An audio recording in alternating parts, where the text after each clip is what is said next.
Mr. Farmer is running for Commissioner of Agriculture against the incumbent Hugh Weathers. Obviously, Hugh didn't make it. So, Mr. Farmer, it's all yours. Thank you very much, Rick. Thanks for having me here. Appreciate all of you coming out. My name is Joe Farmer. I'm running for Commissioner of Agriculture. I wanted to share one idea with you today and then direct you to my website so you can find out more. And that one campaign I have is a Know Your Farmer campaign. And the whole thing about Know Your Farmer campaign is to try to get more public awareness of the small local farmer. Because the local farmer provides the freshest, most nutritious products. Right now, I don't think we do a good enough job helping these local farms brand themselves. You go to the supermarket, you see a lot of different brands, but one thing you don't see is a lot of branded local products. I want to help these local farms brand themselves and get into the supermarkets. It's good that you can sell things at the farm. It's good that you can sell things on the side of the road. It's good that you can use our farmers markets to sell things. But the vast majority of people purchase their foodstuffs at these larger supermarkets. And if you go in there and look around, where's the local products? I mean, I've been in and looked and searched, and they're very few and far between. We have some great products here, and so one of my initiatives is Know Your Farmer, so when you go to the supermarket, you can rely on that local farm product every time. Please learn more about it. I have a website. It's electjoefarmer.com. It will tell you more about me, more about my initiatives. One tab on there, I would ask you to click on, is the contribute. That's not for donations. I'm not accepting donations, but I want you to see what's posted there. When I go to Columbia, everybody gets treated equally. Just because you donate money doesn't mean you get any special preference. All right? So on June the 10th, elect a farmer, Joe Farmer. Thank you, Joe. Okay, next is incumbent probate judge Martha Newton. Where is Ms. Newton? There you are. Make it a bit here. Tell them about it. Thank you. Thank you, ma'am. Glad you could come. Thank you for coming out this morning. Hold it a little closer. And it's a pleasure to see all you people, and it's been a pleasure to work in the probate court since 1983. I have accomplished a lot since I've been in office. I have imaged a lot of our records. We're now working on the old records, and you can go online and pull up files. But there are certain things that I choose not to put online, and that is the inventory, the accountings, and the receipt and release forms. And the reason I don't do that, there's so many predators out that scam elderly people. And so I choose to protect the people in the office. The people who come into our office. Also, I had a successful mental health court, but due to the cutbacks in Columbia, we had to give up the mental health court. Last night, I was at my booth at the fair, and one of the successful graduates came by, and he stopped and talked to me, and he thanked me for the program. And he advised me that he is now successfully working as a welder. And he's working out of state, but he was happy that he had the opportunity to be in our program. I also have a competent staff that assists you when you come into the court. They give you all the forms, they can pull the forms up on the computer. They give you all the forms and help you with the probate.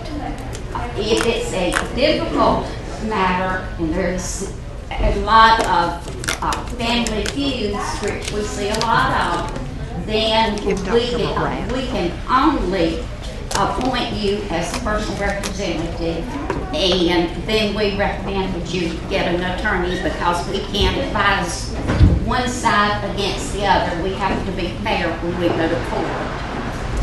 I also we do conservatorships and guardianships for adult incapacitated people, and we are seeing more and more of these. So we have to monitor those conservatory accountings, make sure that the money is used for the benefit of the incapacitated person. They have to file a report with the court on an annual basis. Also, we appoint guardianships or conservatorships for minor children who receive funds more than $10,000 a year. And we also monitor those accountings so that when the minor turns 18, he can receive all his money. Also, probate court deals with mental illness and drug and alcohol commitments. I go to Harris Hospital every Tuesday to hold hearings for the mentally ill. And on Wednesdays, I travel to Aiken, South Carolina to Aurora Hospital to do commitments. We're seeing more and more young people who have mental illness, and we have the years that I've been in office, it just gets greater and greater each year of the young people. And I want your support on June the 10th, 2014. I will be there for you. I have always been there for you. My door's always open, and I am the most qualified candidate to do this job. It takes a person with compassion, and I have compassion, and also I'm a very conservative person. You can go look at my budget and you see that I'm very conservative when it comes to spending your taxpayers' money. And I thank you. Thank you. Probate judge. Next is Jonathan Hill, running for South Carolina House District 8 against incumbent Don Bowen, who is conspicuously absent. Did you find out where he was? Absent from all the Republican meetings. Oh, okay, John. How long do we get? Couple of 3 minutes. Well, thanks for everyone for coming out. I'm Jonathan Hill. You've probably seen my face around at different Republican Party events, and this is probably the third or fourth of Rick Driver's events that I've been to. Been very grateful for his support for the conservative movement over the years. We started the Anderson Tea Party about, I guess, 4 to 5 years ago, and he has been a huge help in helping us to get the word out about various events. And he's one of the things I like about Rick Driver is that he's not afraid to say it like it is and call out people when they're wrong on an issue, no matter what party they are. And that's something that I've aspired to myself as well. The reason I'm running is because I'm concerned about how much money our state government is spending. Now, when you look at an issue like the aid to local governments, local government fund, you know, the state law says that we're supposed to be sending down to all the different counties a certain portion of tax revenue. Well, you know, when the Great Recession hit, then there was a financial burden placed on the state of how we're going to make ends meet, because we do have a balanced budget requirement in our state constitution. So basically, because the state government was unwilling to cut costs and, you know, do what normal people like you have to do when you have a reduction in income or an increase in costs, you just have to cut back. Well, the state wasn't willing to do that, so where we cut back was in our aid to local governments. I'll tell you where else we cut back. We cut back on our roads. We haven't paved any roads in like 4 to 5 years. Our state Department of Transportation basically went broke, ran out of money, so we cut back on paying our road contractors. So a lot of those people went unpaid, but what we didn't cut back on was DOT salaries, building costs, engineer costs, things like that. You know, I think it's high time that we stop lying to the people and stop pretending that we're something that we're not as a state. I think that, you know, this is a very important issue, and, you know, it's not a partisan issue either. So, I mean, roads shouldn't be a difficult thing to fix, right?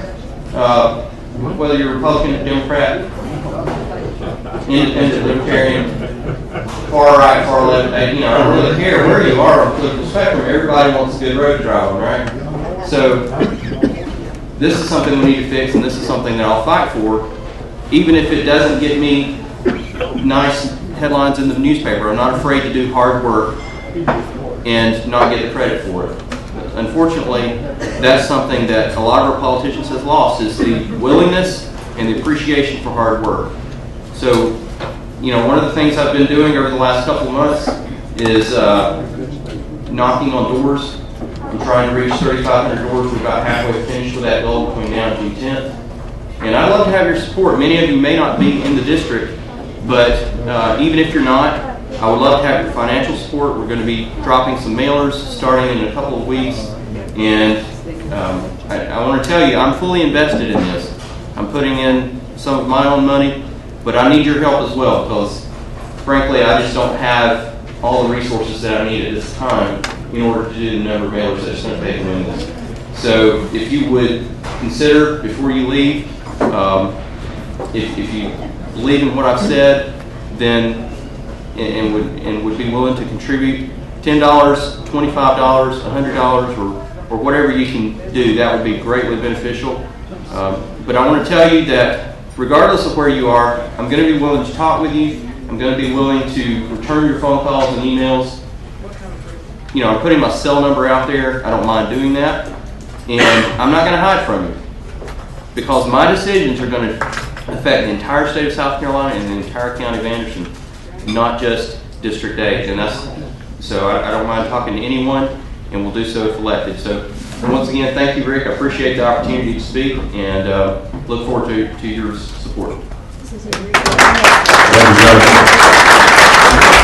Rick Taylor Groom. Rick Taylor Groom, go.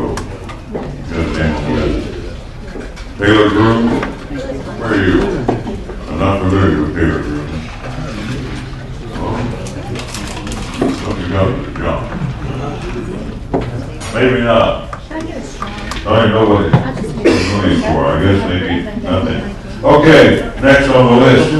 By the way, Larry Bright is here. He is not running the primary. He's going to have to leave a little sooner. He will be back when we have the get-together prior to the general election, when we do the same thing. But Larry let everybody know we are running in County Council District 2. That's coming up, of course, in November.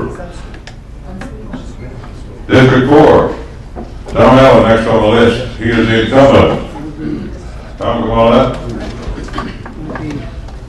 Then we'll get to everybody else. We don't have that many. We're going to Jeff Anderson.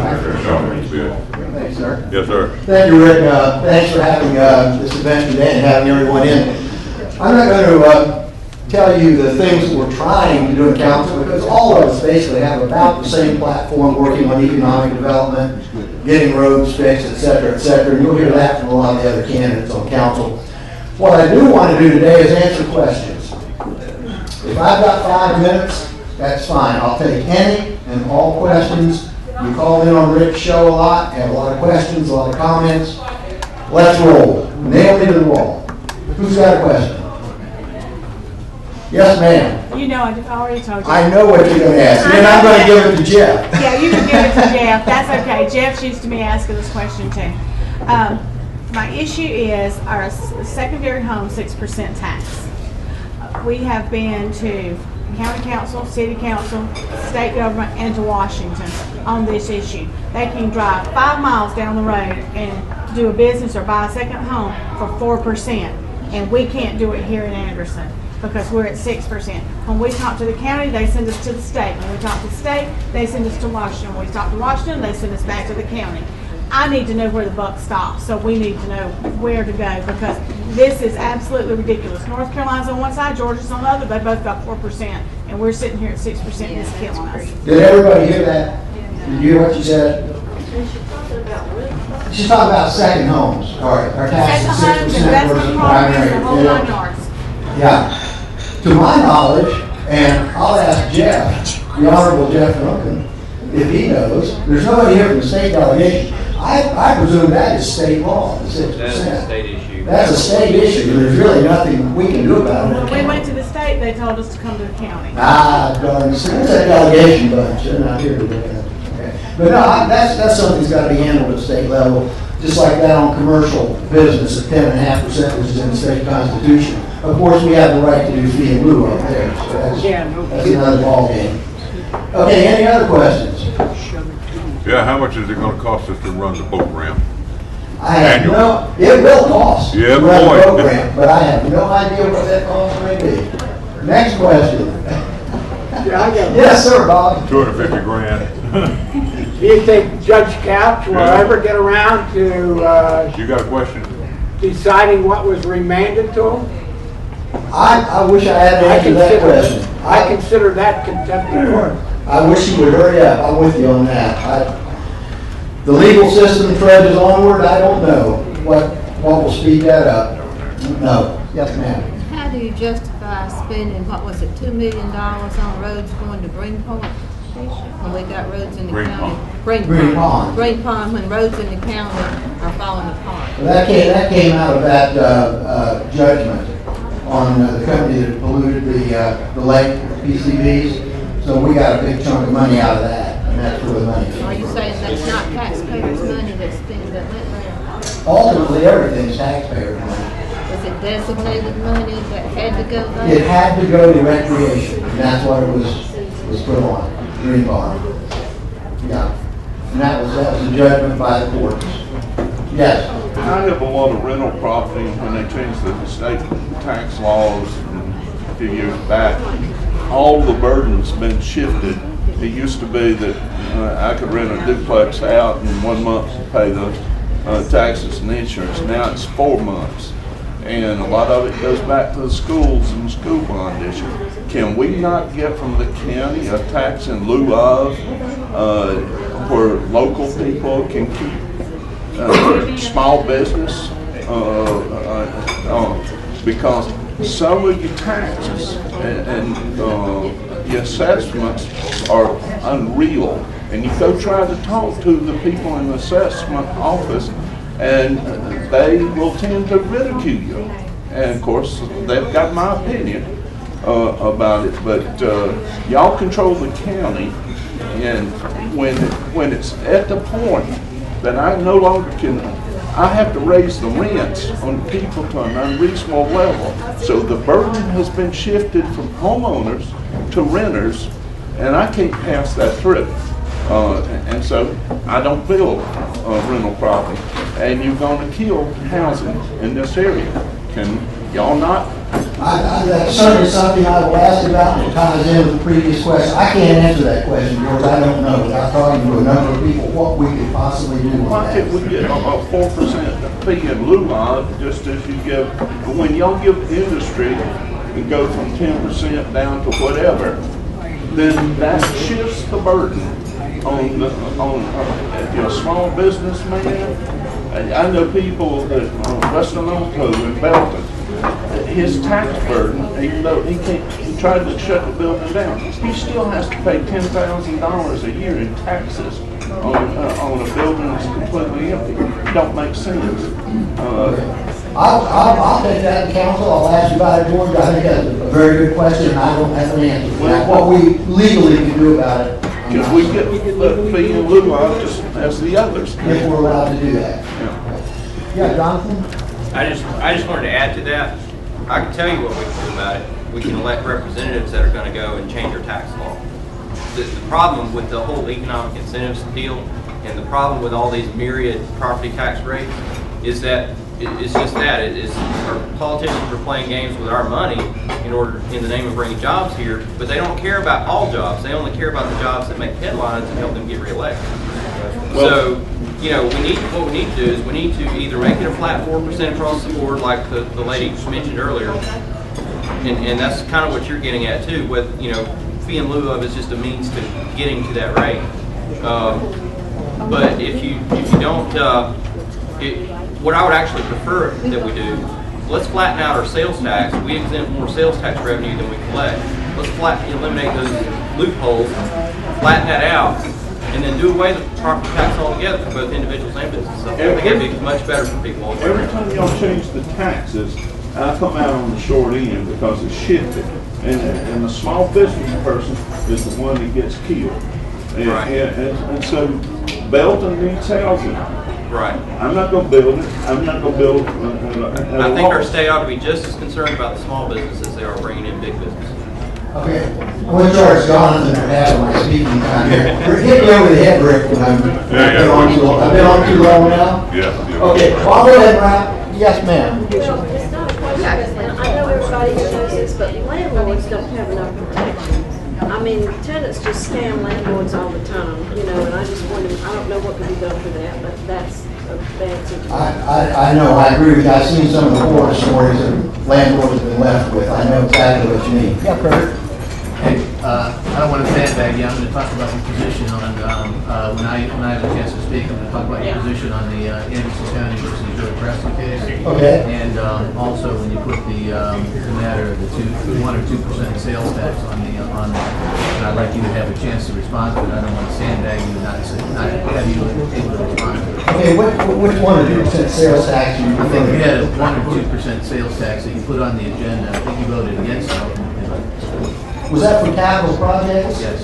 Oh, yeah. Well, that was ridiculous. The way that capital projects thing was set up, they had so many projects listed on there, it wasn't going to do anybody any good. And the biggest one, if we're talking about the same one that was out about 6 years ago, and included the East-West Connector, was one of the projects on there.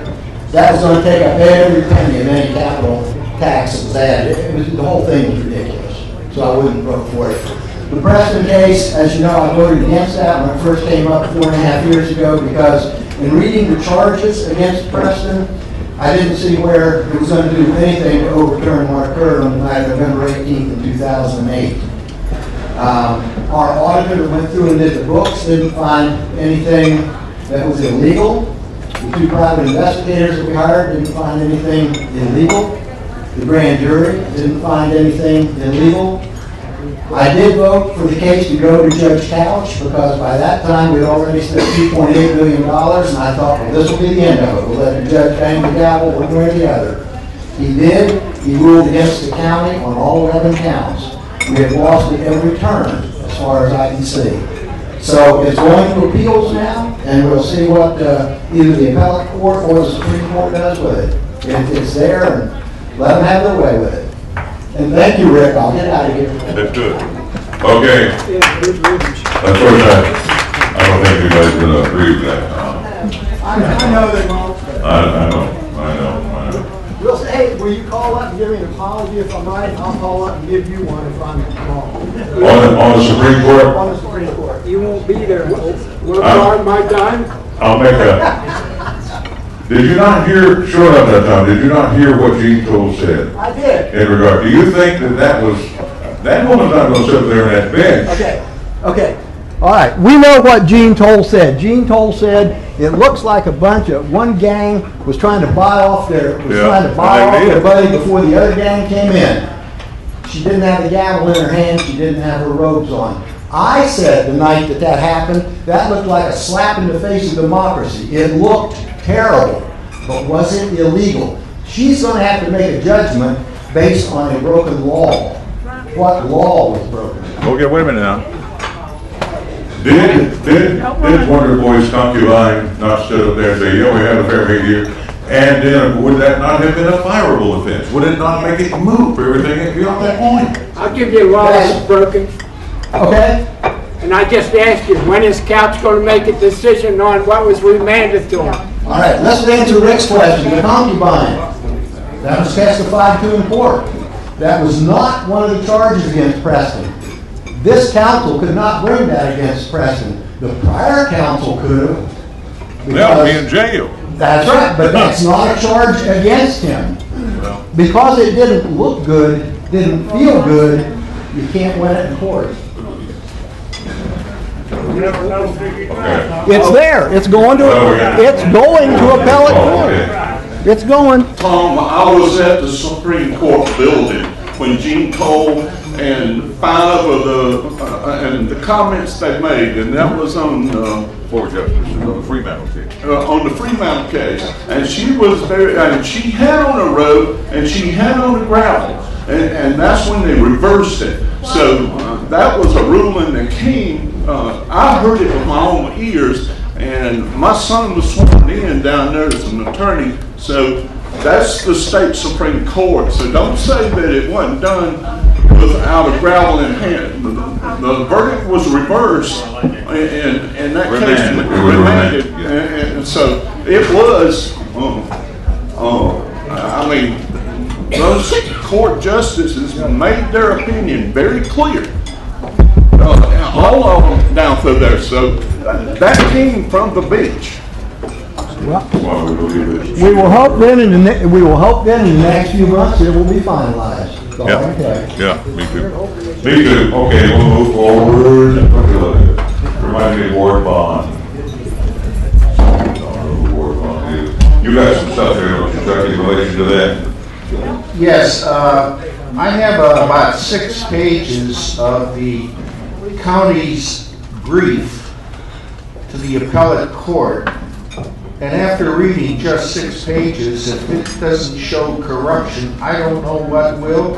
And even if the court rules against the county, what has come out from this suit is just one of the pieces of corruption during the administration of Preston. And anybody that would like the first 6 pages, I have some copies here. And if you give me your email address, I'll send you the whole brief, which is 60 pages. It took my wife 2 hours to read it. But I think you'll get the flavor from the first 6 pages. And I leave a comment at the end of the 6 pages. And you can call me if you want. I have the number there. Okay, thanks. Thanks. Now, anybody that wants a copy of this, you would raise your hand. Want to take them around? You want a copy of it, folks? Those 6 pages? Okay, there's several over here. And in the meantime, we'll move right along here. Rick. Question. Question. I have one question. I promise I'll be quick. No. Please. Okay. I'm gonna hold it. Okay. This is for the current council. When are you going to start taking resumes for administrator?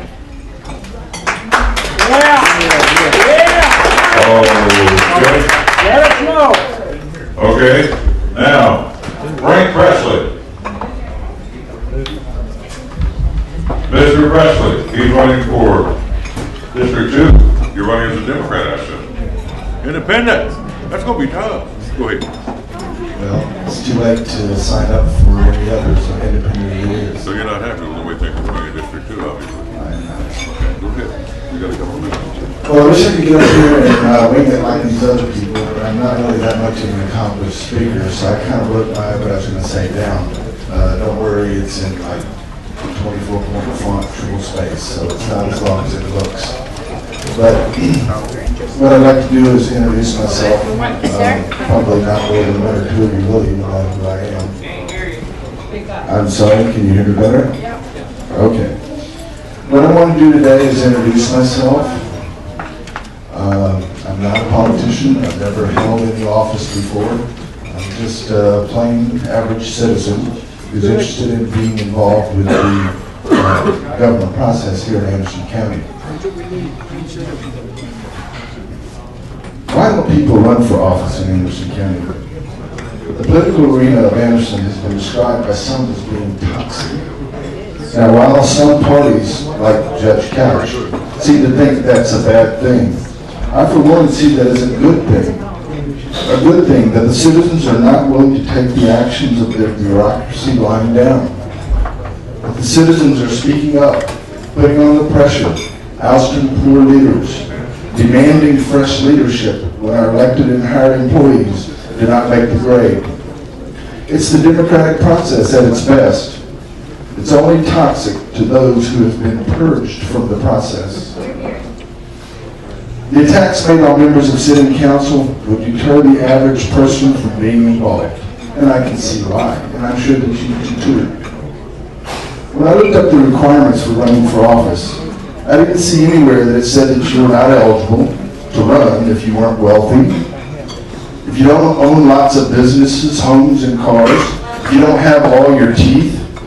It doesn't say you aren't eligible if you suffer from being overweight, have a little dandruff, maybe bad breath occasionally. It doesn't say you're not eligible if you have no political expertise, less than stellar credit, powerful friends in high places, or even if you've been in jail, you can run.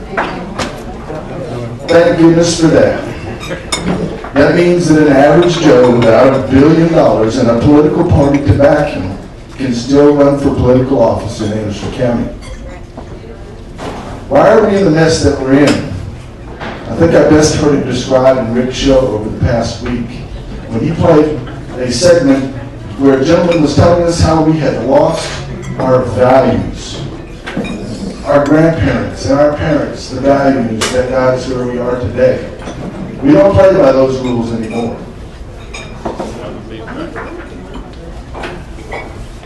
We've become a society where political correctness takes precedent over common sense. The benefit of free money from grants and nonprofits have deterred us and directed us away from making our own decisions. And rather than letting hard work and figuring out a self-sustaining solution for our problems, we're looking for handouts.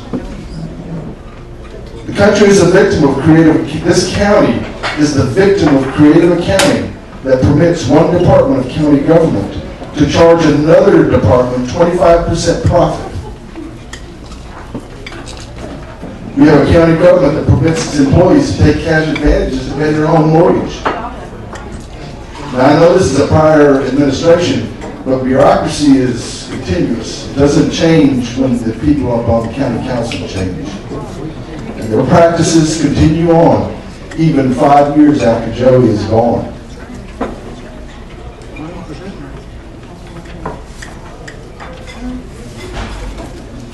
We seem to have a county government that's more interested in doing feel-good projects, just so certain people can get those contracts, than anything that's really beneficial to the citizens as a whole. We get these projects started, East-West Connector as an example, where a very small percentage of the county even uses it. Why? We spend $24 million for that, and such a small few people actually get use of it. We currently have a county administrator that I have growing concerns about that seems to be playing both ends against the middle. We aren't really accomplishing anything. We're saying a lot, but what has actually been accomplished in the 5 years that we've had the current interim county administrator? We've had some accomplishments, that's not to be denied. But by and large, we're in the same rut. In the coming months, I will share more of my platform and what I feel that I would like to see go on in Anderson County. And some of you may be asking, who are you? What do you bring to the table? Well, I'm really nobody. I don't hold any high office or have lots of money. I've worked washing dishes, cleaning toilets, working stock rooms at construction sites in my life. I've probably been broke more of my life than I've been successful. I've had a 740 credit score and I've had a 540 credit score. Which part of my life do we want to talk about? I'm almost 60 years old, so there's a lot to talk about. I've had successful ventures and I've had those that have taken me to the poorhouse. But I bring to this, I have education, I have a bachelor's degree from Mercer in business, and I'm currently attending Piedmont Tech, learning how to do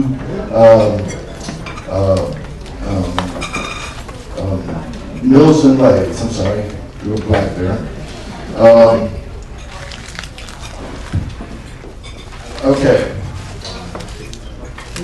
There's been a time in my life when I've drawn food stamps. There's been a time I've been on unemployment. I've driven $15 used tires. I've eaten off the dollar menu of McDonald's. And I've compared store brands to popular brands when I shop. So I know what it is to be an employee and how difficult it is to make ends meet in the current economy. There's no silver spoons here. I'm a summa cum laude graduate of the School of Hard Knocks. I'm also a veteran of the U.S. Navy. I've been a student, and I still own student loans. I've been a teacher. I've been a prisoner. I've been a humanitarian, a volunteer, a father, a husband, a grandfather. I have a lot of experience to bring to the table. I've been sued by people, and I have sued people in return. So I'm not unknown to the legal process. I've resorted to payday lenders. I've resorted to paying 360% interest at pawn shops. So I know people who are downtrodden and are the underdog, what they have to live with to make ends meet. The system doesn't baffle or confuse me. I'm a real person, complete, imperfections exposed. I suffer no pretensions of grandeur, and I will tell you exactly who I am. I'm not a wealthy person. I'm not a practiced politician. I like to know all the angles of a situation before I make a decision, so it tends to make me ask a lot of questions, hard questions, questions that if they cannot be answered by our current bureaucracy, we need to find someone who can answer them. We need to feel our government is working on our behalf and not to our detriment.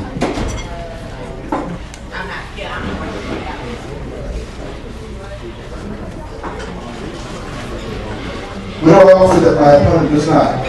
Well, a little tongue-in-cheek. I haven't accidentally shot myself.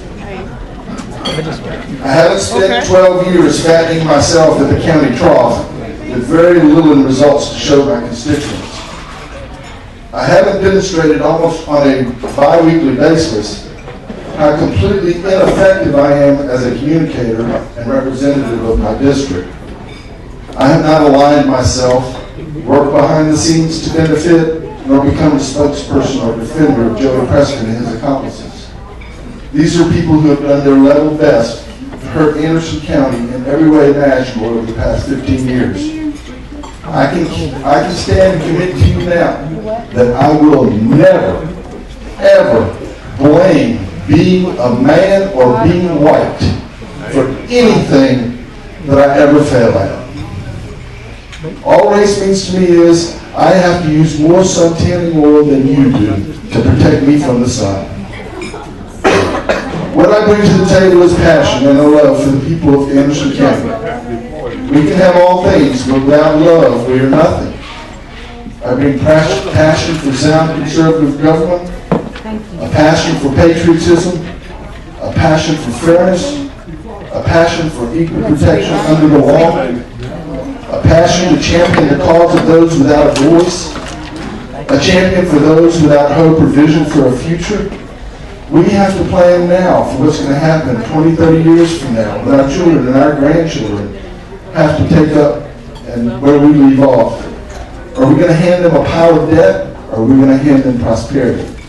The choice is yours, and it's made of the ballot box. I have every expectation, given the history of my opponent and her crowd co-conspirators, that this will be an ugly, knocked down, drag out, no holds barred political fistfight. I'm ready. The way they play, they will do everything in their power to convince you the imperfections of one's life disqualifies them from being a spokesman for District 2. I disagree.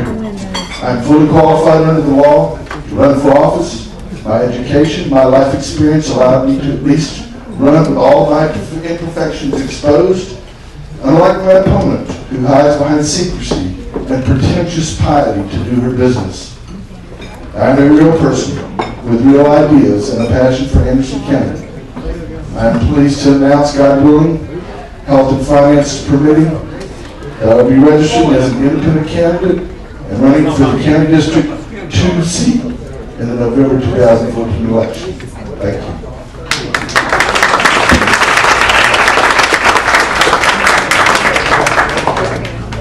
This ought to be fun. Okay. Next. Kurt Gibson, challenging County Council member Tom Allen. You don't have a vote here. Oh, I'm sorry. What's that? Rick, I wanted to thank you for having this again, and especially thanks to Kathy. I'd like a round of applause for Kathy and everything that she does.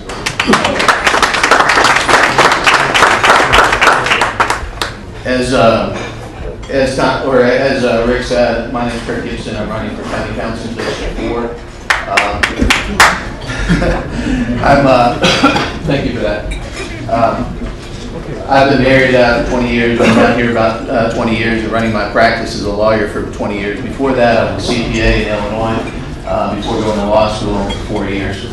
I used to live in Chicago. And one of the things that I brought up before in Tom addressed was the 2-penny sales tax or 1 penny sales tax that they keep talking about. We defeated that twice in Anderson, and they just keep bringing it up. And I think Tom put it on the agenda. In Chicago, the sales tax is almost 11%, and they got there 1 penny at a time. If you have a government that you don't make live in a budget in a world of limited resources, there's never going to be enough money. Chicago's a basket case right now. There's just never going to be enough money on the sales tax to make people live within their budget. Going down to the,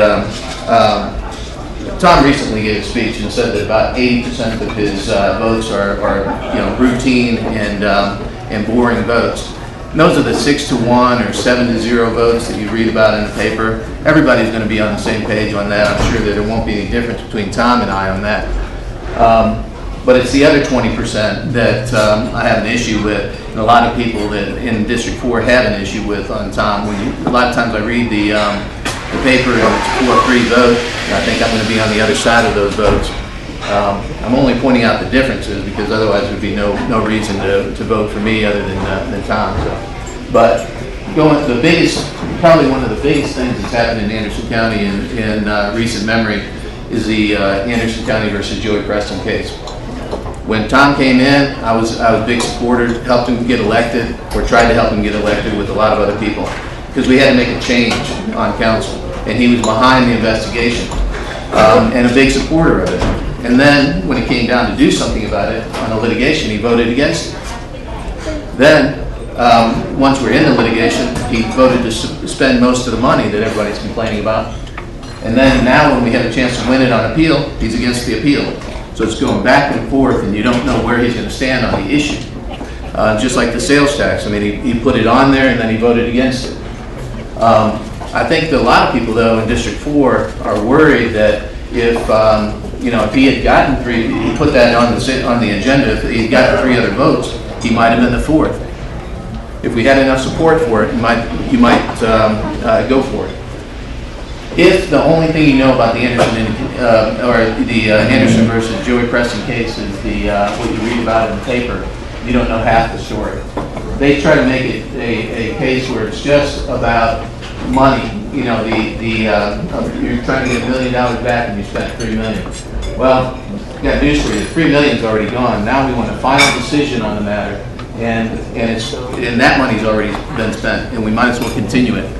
There's a lot of people that are talking about a settlement in the case. That doesn't make any sense. It's 0.5% of this year's budget that they're thinking about saving. We spent a lot more money than that on a lot of other things. It's just the reason I'm running, and a lot of people are supporting me, is because on the big things, they want somebody that's with them. On the Anderson County case, this is a Republican primary. On the Anderson County case, after being briefed on the issue in the executive committee, almost 100% of the people in the executive committee of the Republican Party voted to support the litigation and support the appeal. The Anderson County Democratic Party had Tom Allen on their front page and said to call him, he's a swing vote. And he went with the the Democrats on that issue and not the Republicans. I'm the only Republican in this race, or the most Republican person in the race. I've been in the Republican Party in Anderson County for 20 years, and I hope you support me on June 10th. We will.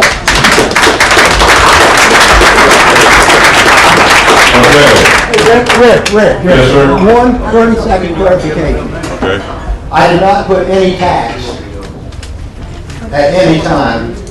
No sales tax. I never put up an issue for a sales tax. You're getting things confused. The 1 cent tax that failed several years ago was a capital projects tax. That was a whole separate thing. I think you're confusing hospitality tax with what you're talking about now, which has never come up before the council. Okay? That's the two different taxes. We only have one extra tax in this county, and that's the accommodations tax, which is for motel and hotel rooms at 3%. That's all there is, and I have never put an additional tax, sales tax, up on the agenda for council. Okay, I'm sure Kurt is, I know Kurt. Yeah. Are you gonna vote to put it on the referendum for the people to vote? I would vote to put it on, I would vote to put it on the referendum. Why should the people not have a say so? That's what we make you for, to make decisions. What's that? That's why we make you make decisions. Tom, the vote the last time on the capital project, the people voted not against capital project, they voted against more tax. What more answer do you need? Your problem. Any council member that votes to put this on the referendum, I look at it as they're for it. Okay, you're partially right. I'll give you that, Rodney. A lot of people didn't want another tax, but when you looked at that capital projects tax, the first thing on there was East-West Connector.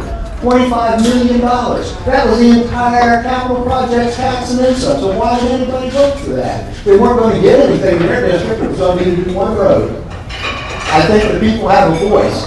When we're up here as council, we are called county council representatives. Yes, I'm a Republican. I've always been a Republican. Should I not listen to the people out here in the district? You have to do that. You can yell Republican or you can yell Democrat all you want in an elected position, but if you don't listen to the people, you're not going to get reelected. Okay. Real quick, I'm sorry, Rick. But we can put it on, we've already fought this thing twice in Anderson County. They're gonna keep bringing it up until it passes, until we get tired of fighting it, and that's the strategy. You're right. No,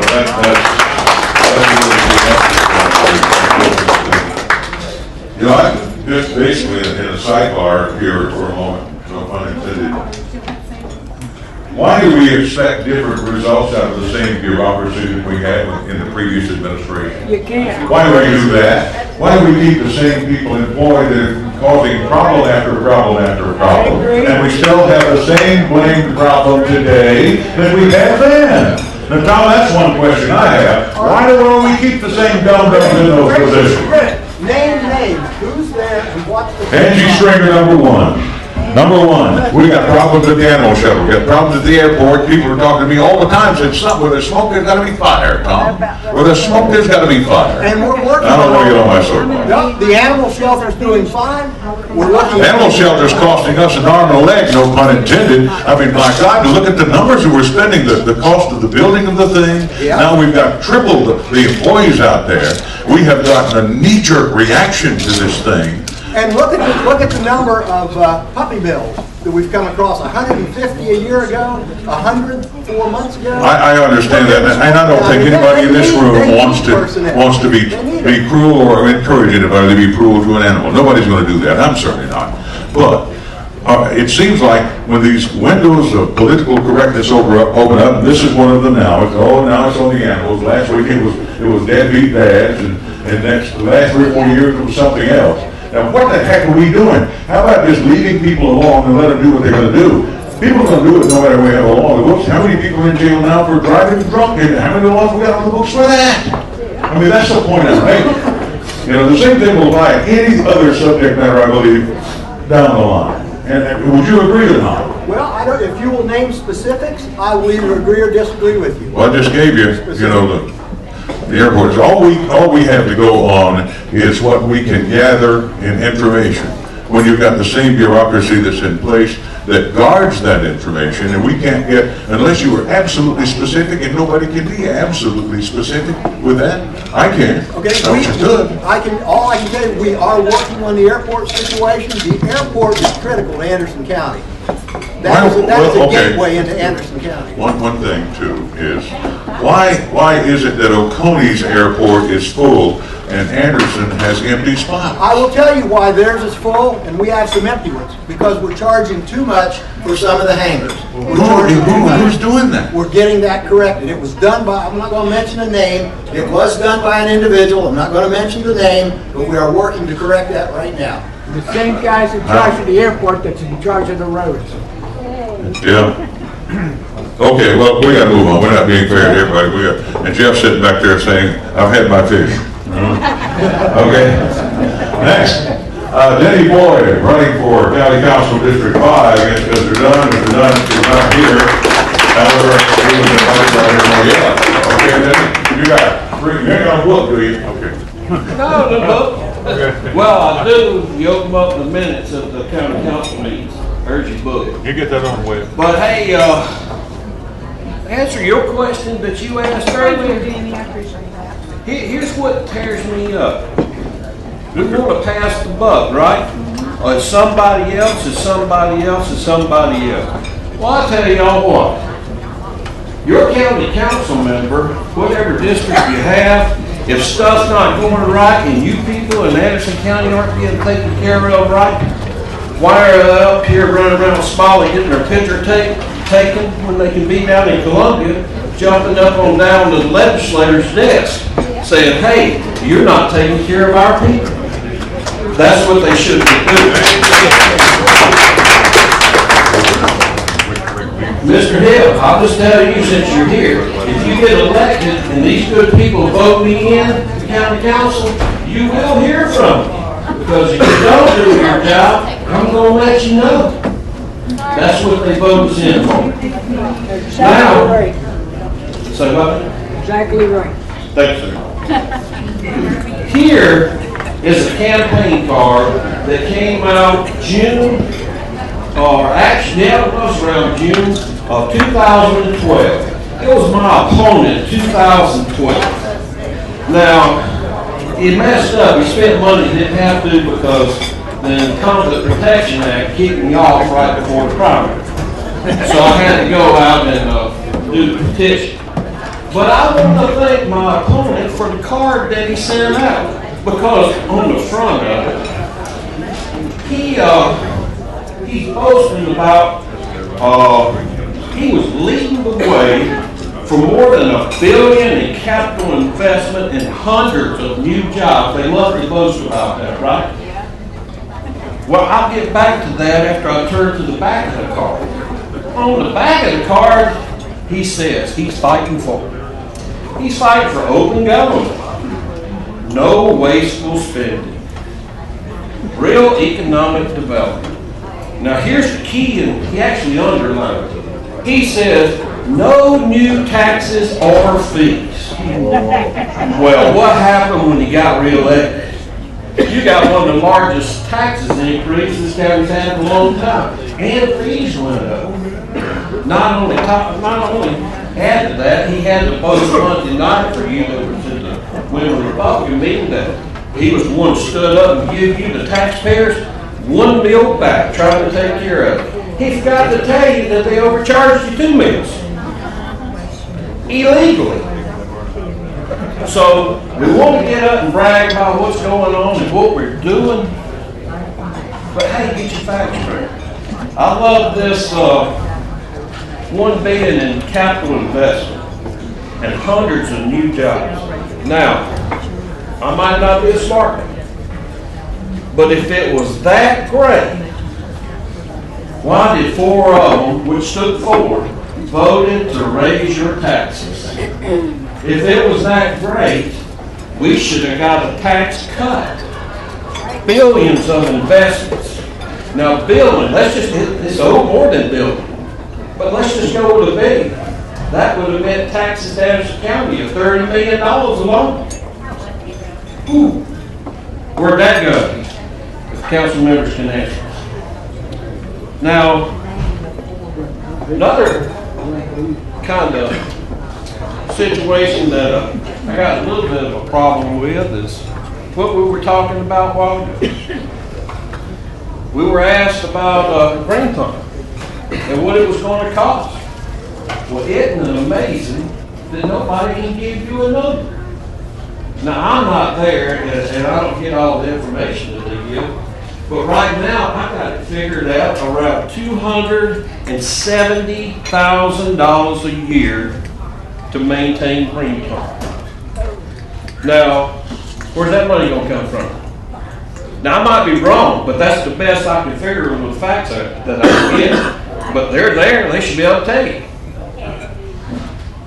Well, about the roads and bridges, or the money, you know, that went to Greenpoint, all the money spent on the road out at Greenpoint, if I'm not mistaken, it was only 1.5 million that we got from the settlement. Yeah, there were other places, but total Yeah. up 4.5. Yeah. Well, maybe they'd be more glad, and I'll let them put the figure out exactly how much they have spent. Where'd all the other money come from? We the taxpayers. We the taxpayers. I just think it's time we make a change in Anderson County and do what's right for the taxpayers. Now, this thing about the 2-cent sales tax, well, I'll tell you, this is how I see it, and this is just me. If you think that being an elected official, it's right to go out and listen to the taxpayers, which you're absolutely correct on. But the problem is, I haven't noticed anybody, too many people, maybe 3, actually listening to the taxpayers. The rest of them have been doing what they want, or what maybe a few people want them to do. But if it's that great that they got to do that they will put that on the ballot for a referendum for the 2%, then they don't deserve to be in office representing us. For the simple fact, we put them there to make the hard decisions. When they throw it back out to the people out here, that means they're not willing and they don't have the backbone to do the job they were put in there to do.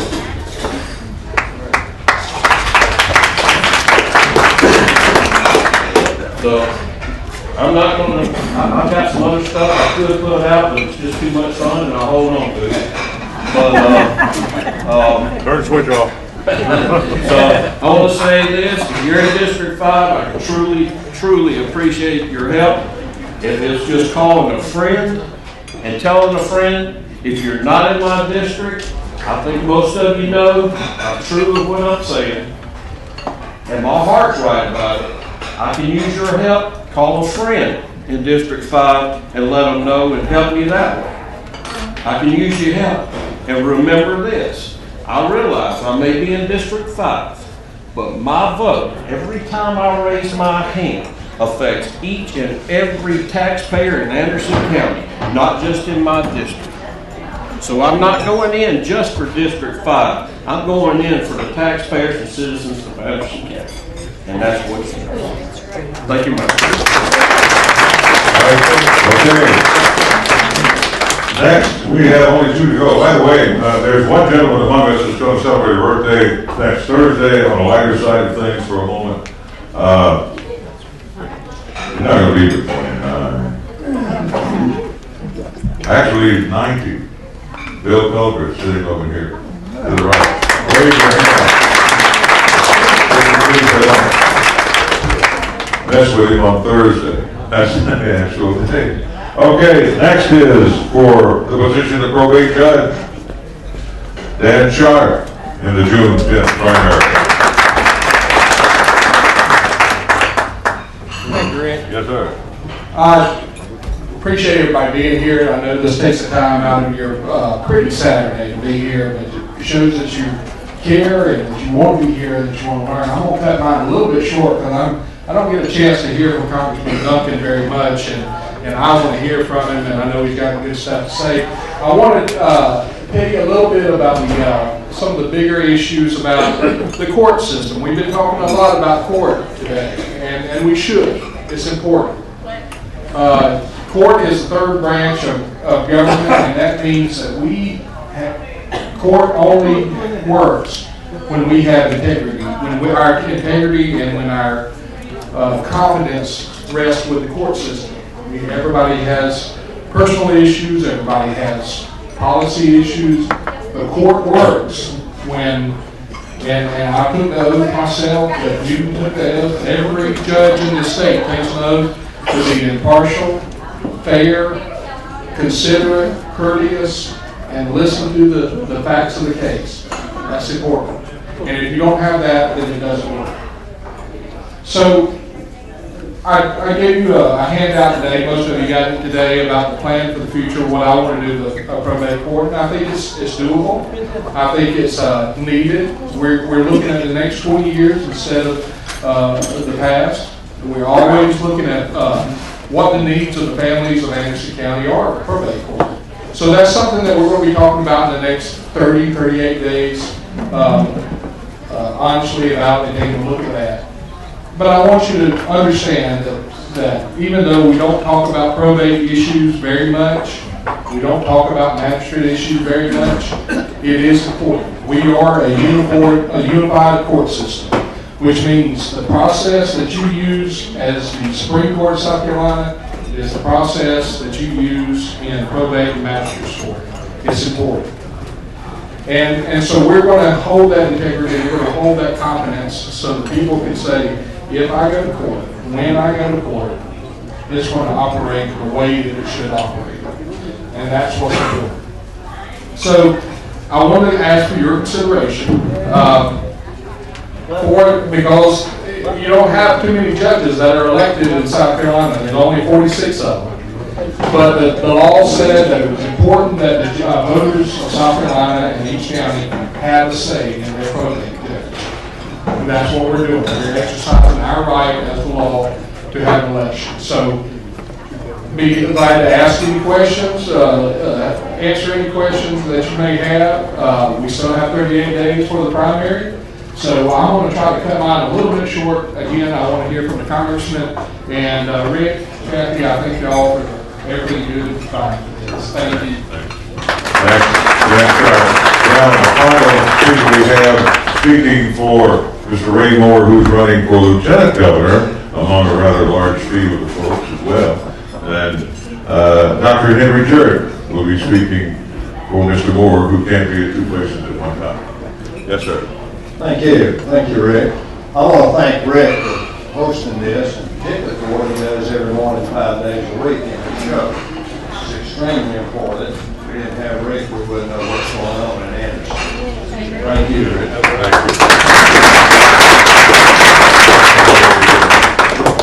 Don't know what you're doing. Well, wife and I were having coffee about 6:30 this morning. I was telling her about this meeting, and she says, what are you going to talk about? And I said, well, first thing I want to do is I want to thank people that voted for me in the past. I've run 4 times, never won. So you don't want any advice from me. But I appreciate those that voted for me. It shows y'all's wisdom and courage and fortitude and persistence. But she said, well, you do me a favor. While you're there, thank the ones that didn't vote for you for me. I said, man, that's not very nice. I hope she'd come on and go with me. She's my best friend. We've been married 47 years next month. Met her in the 8th grade. We've got a great life and a great family, and we've been very fortunate. The only thing that's really bothering us folks is the state of the society we're living in today and the state of our country, and it's critically serious. And that's why I'm here to speak for Ray Moore today. Ray's a lifelong friend of mine. Tell you a little bit about him. He grew up in Aiken in a working class family. He has a brother who is a political consultant in Washington. Ray and his brother both are graduates of the Citadel, which is one of the finest schools in America, in my opinion. Somebody clap. The Citadel graduate. Ray understood long before I did, and long before many of us did, that one of the problems in the country is the federally directed public school system. What I got in the public school system here in Anderson, what my children got are not the same. and it's getting worse. And we need local control of the schools. Number one, to ensure that they get a decent education, and number two, to ensure their values aren't destroyed in the process. I spent 4 years on the state school board, and I worked for Inez Tannenbaum and Barbara Niels, one Republican, one Democrat, both fine ladies. But I can tell you, they were more concerned about forming the students' political opinions than they were about informing them and educating them and letting them make their own mind up. So Ray Moore wants to emphasize vouchers, private schools, Christian schools, homeschooling, and improve the public schools. And that's his hot button. Now, if you're a real conservative, most of this room, most of us in this room probably are real conservatives. Now that, I mean, if you are conservative in most of your aspects, if you're a foreign policy conservative, you believe in strong national defense, Ray Moore is your man. He's a combat veteran of Desert Storm and the Vietnam War both. He spent 20 odd years in the Army, active duty and reserve combined. He's a retired lieutenant colonel chaplain of the U.S. Army. If you're an economic conservative, you believe in limited government, low taxes, Ray Moore is your man.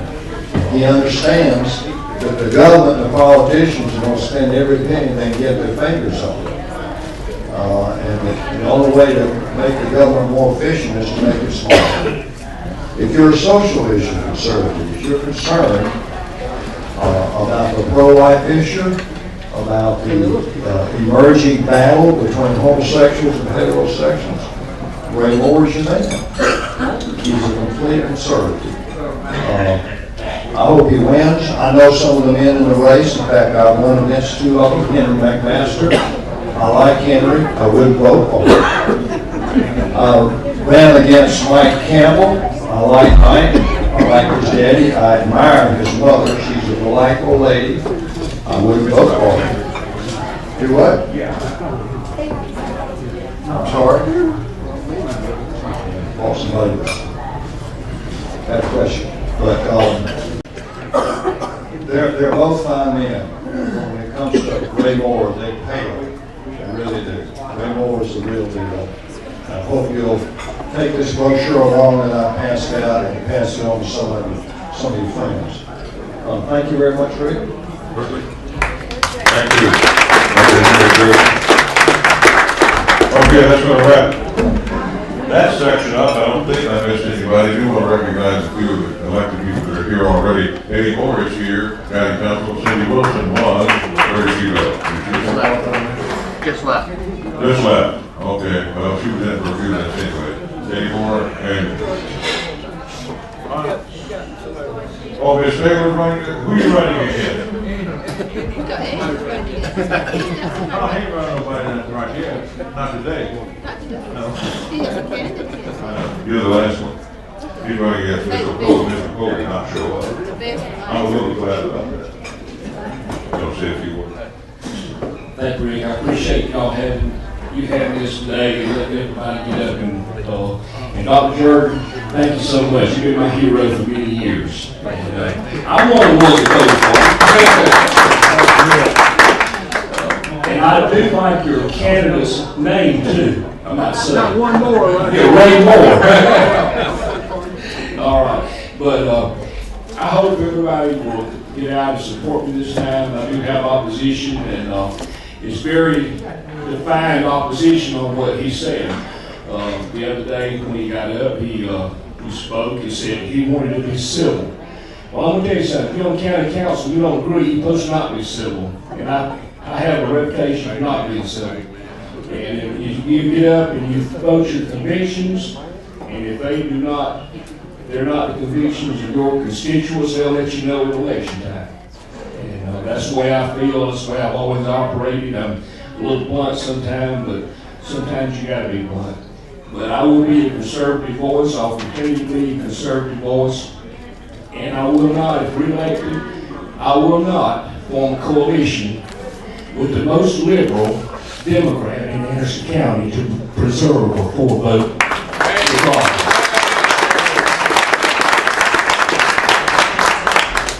It's not right for a person that calls themselves conservative to align themselves with the most liberal here in Grandin County.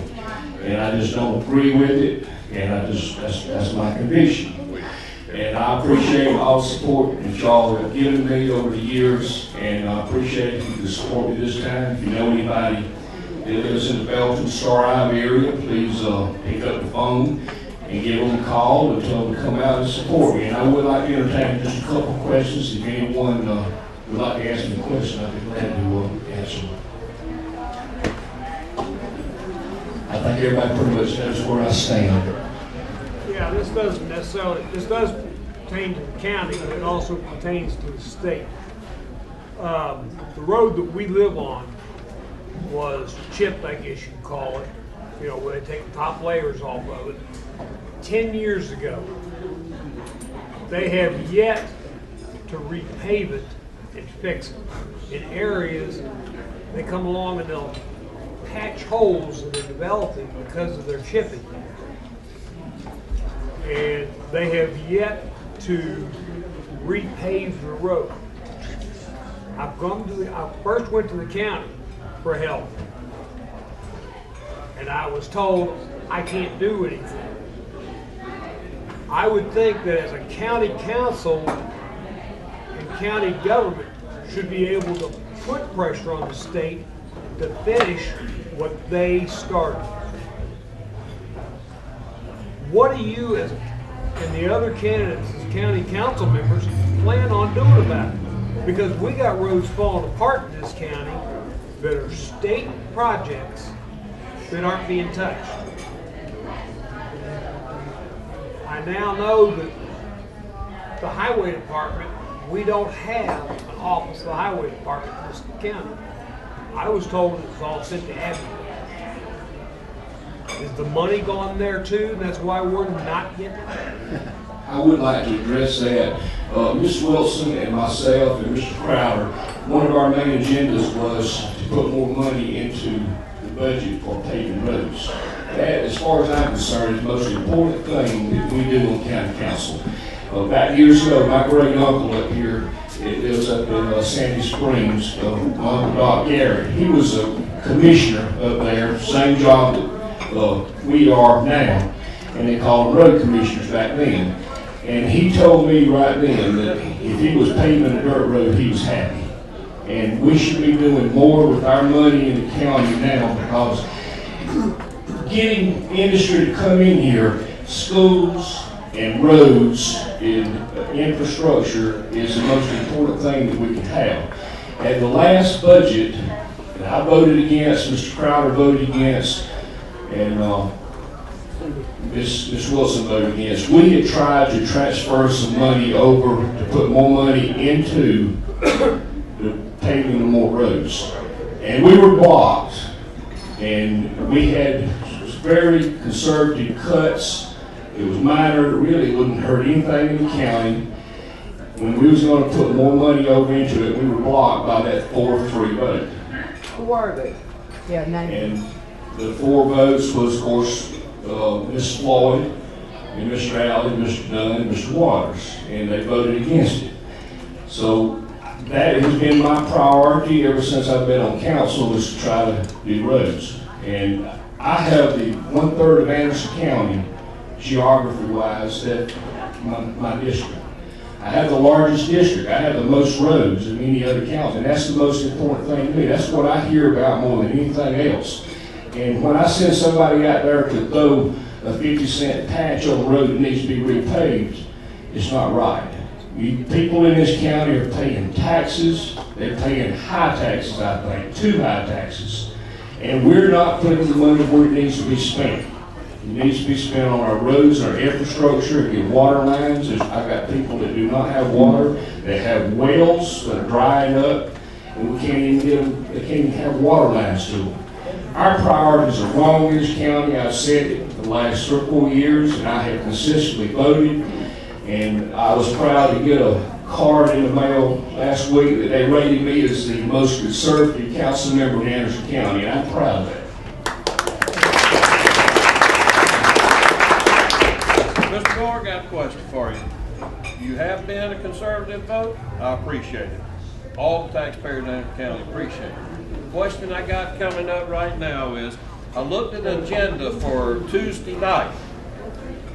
Hidden in the agenda, number 9C, y'all voting for a budget. Have y'all had any workshops or anything? Because I've been waiting to try to hear about some. Have y'all had any? No. Well, even Joey Preston did that. I requested for workshops. When I was chairman, I had a lot of workshops, and a lot of council members said I had too many. But when you have a workshop, it does two things. It allows for the citizens to come out and participate and understand exactly where it's at. And you know where your money's being spent. And when you don't do workshops, how is a council member, a lot of council members say, well, I go one-on-one down and I talk to the administrator and I talk to the people that's over finance. Well, that's fine. I've done the same thing too. I've been down there too talking about it. But you don't have that dialogue with your constituents, and they're watching TV and they're seeing what you're doing up there at council meeting. The dialogue is not the same. And you need to be out there with your people, and you need to be out there and talking about that budget and showing exactly what is there, and you shouldn't be voting on something. Most people don't even know what they're voting on. That's right. And I try to look at it, and I try to go down and I ask questions, and we bring it out. Some of us will bring it out at council meeting night, and that's what we try to do. But, we need more workshops. We should have had more workshops. Now, it's hard for me a lot of times to get to them because I work. I'm not a rich banker. I'm not some of these guys that, have a whole pile of money. I work. And it's hard for me I have to have the meetings, in the late afternoon or on a Friday. And, it's kind of hard. Some of them don't want to work on Fridays. They don't want to do, workshops on Fridays. But I think it's been important for the council members to have more workshops so that people can be more involved. Well, can you do the transparency part? One of y'all at a time going down and let the administrator tell you what you're supposed to do? I mean, that's the way it's being put out to us. There's no meetings y'all had to do the budget, but yet they've got y'all wanting to vote. I do count on you and the other 3 conservative Republicans we have up there to at least show the citizens out here you can't vote for something you never saw. Thank you, Mr. Moore. Anybody else? Eddie, Bob. how long must we put up with an interim administrator? Is 5 years long enough? Well, I think that after this election, I think you'll see a move on it. Myself, and I told Mr. Burns the same thing. I told Tom the same thing. I would like to see it put out, for being like a procurement procedure says. It calls for you to post a job, post it, and we'll see who the most qualified candidates come forward. The last time, when I was chairman, I was sent it out, and there was an awful lot of very good candidates from around, not only from South Carolina, but from other states that had applied. But we were in the middle of the litigation going on with the last administrator. It was not the time to try to change in the middle of it. That's the reason we had the interim as long as we have. But I think we're getting to the point now, it's time to move on and try to post a job, and whoever is the most qualified will allow them to have it. Okay, one thing, with the new administrator, first of all, let's make certain they understand this is a council administrator form of government. That's correct. During the Preston years, it ran like an administrator council. Unfortunately, you have like a that. majority vote right now, and that seems like to me that's the way it's going right now. But we are a council administrator form of government. One other thing too, you do a new contract, make certain you keep your administrator on a very tight leash. Don't give him carte blanche like they gave Preston. Amen. Okay. Anybody else? You're gonna let us, Eddie, are we gonna get our fire chief back for letting Santa Claus wear a suit and the fireman's truck? Pardon? We're gonna get our fire chief back in Star? I hope so. Thank you, sir. I know Jim. Thank you so much. I appreciate y'all. Congressman Jeff Duncan's been standing around. He was eating up all the fish, and they said, if you don't get it out of here, we're going to have to quit, you know. No. We're going to give away some nice prizes, though, sure enough. So, Congressman, glad you could come. Glad you've been with us before. And what about Benghazi?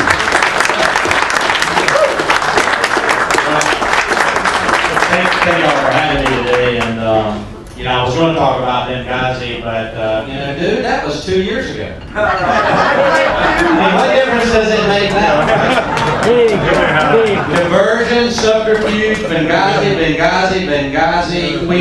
Can we find something else to talk about? These aren't my words. Let's see, the first was from one of the White House National Security Advisors. The other was from former Speaker of the House, Nancy Pelosi. Took her plane away, too, didn't you? That's right. And the middle one was, of course, former Secretary of State Hillary Clinton. So Benghazi is definitely something that's on our radar screen. It has been on mine for since about September 12th, 2012, when it happened. I knew it was an act of terror, and I really thought that we ought to investigate it and encourage the Speaker of the House to appoint a select committee way back then. When Frank Wolf put the first letter out, Jeff Duncan's name was on it, because I think that's the right thing. I serve on a committee on foreign affairs, and we have jurisdiction over the State Department. And then the Committee on Armed Services has jurisdiction over the Defense Department. And the Committee on Judiciary has jurisdiction over the Attorney General and the Justice Department. And then you got a committee called Oversight and Governmental Reform, which kind of fills in the gaps.